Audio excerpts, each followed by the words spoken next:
whenever is the Congress government in Karnataka, always the Muslims will always target police station or Hindu pilgrimage places, and most of they go against Hindus' mindset.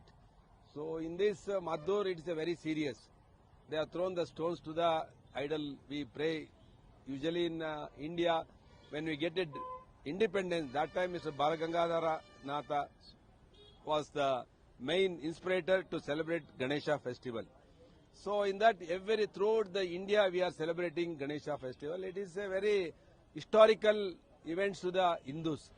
So Hindus especially. In that when it was happened in Madhur, in Mandya district is a second incident. Last year it was in the Nagmangala, now it is in Madhur. It is 2 years after Congress government has come to Karnataka, repeatedly it is happening to the disturbing of the Hindu temples or Hindus festival or especially Ganesha festival.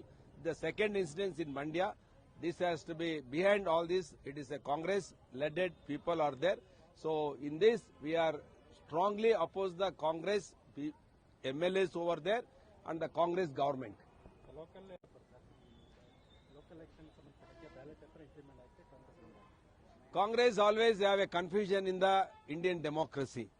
Since so many years, the people, it has EVM is started since I think 25 years back.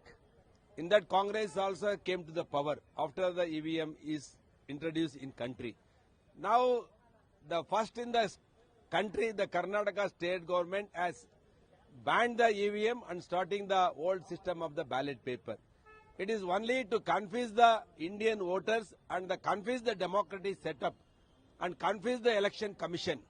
It is not the decision of the state government or the central government. It is the election commission who took the decision to implement the EVM systems in the country. People have accepted that. The Congress government also came in this EVM system. Now, to confuse the whole country that EVM is something is manipulation and they don't have trust on the election commission, they don't have trust on the democracy. That's what the Siddaramaiah led government in the Karnataka, making confusion to the all over India that EVM is not perfect in this country.